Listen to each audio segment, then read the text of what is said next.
What's going on, everyone? Daniel here. Welcome to my Better Things Season 1, Episode 9 spoiler review. It should take me about 1 minute to recap and then give you my pros, cons, and final score. Thanks so much for joining me. So we begin this episode with Sam and her friend and Max and her friend going to see Joe Walsh live in concert. Max gets into the floor because she's young and hot. There's an awkward encounter because Paisley sees a guy that she wants blue. Joe Walsh gives advice to Sam's friend. Sam is giving away a chicken to Russians at her storage, selling that stuff up. She gets help from a few Mexicans to set up a dinner in the back and eats dinner with her family in the backyard. Now on to the pros and cons. Starting off the pros, I like the addition of Joe Walsh being there, and even him, you know, not only a cameo on stage and gonna sing, cameo of him actually giving advice to Sam's friend. So that was really cool. Now, if I'm not mistaken, this was our first time meeting Paisley, Max's friend. She was nice. She was a good addition as well to the cast. I don't know if we're ever gonna see her again, maybe in season 2. I really hope so. I mean, I do like her character. I don't know why we never see returning characters, man. She is a really cool character this episode. And how awkward it was. Not really awkward for her, but it was awkward, of course, for Sam, because she was like, hey, you know this person? And then, like, yeah, Paisley blew the guy once. So, you know, it happens. To be honest, I really didn't care about the Russians and the chicken and the storage. I thought that was okay. I could have, you know, cared less for that.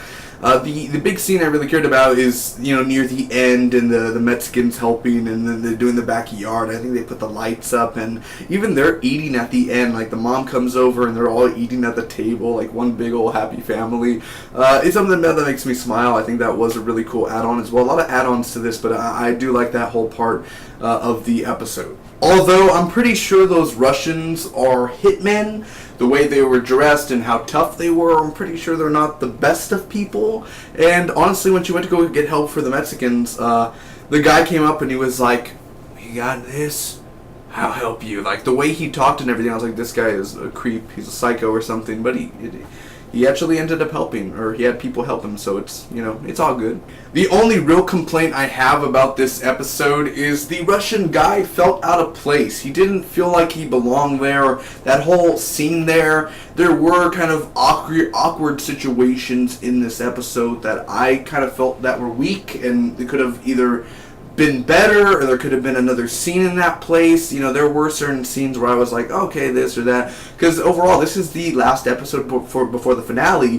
What do we get out of this episode? What is the main, you know, what's the overall arc, you know, point of this episode? What's the main factor? I like the ending, the whole message there, and them outside eating dinner. That's all cool. That's all fine and dandy. Joe Walsh was cool. That only took 10 minutes or so, or 15, and then all of a sudden it just goes to the next thing, and she's selling stuff in the storage and this and that, or she contacted, and it's just the whole weak part there and really slow in the middle, so that stuff I wasn't a big fan of. Overall, I'm going to give Better Things Season 1, Episode 9 a B+. I thought it was good. Wasn't great. Still very entertaining either way. Thanks so much for watching, everyone. If you enjoyed, make sure to smack that like button. You can comment down below to me what you guys thought about the episode. Do you agree? Do you disagree? Share this review with your friends. Till next time, bye-bye.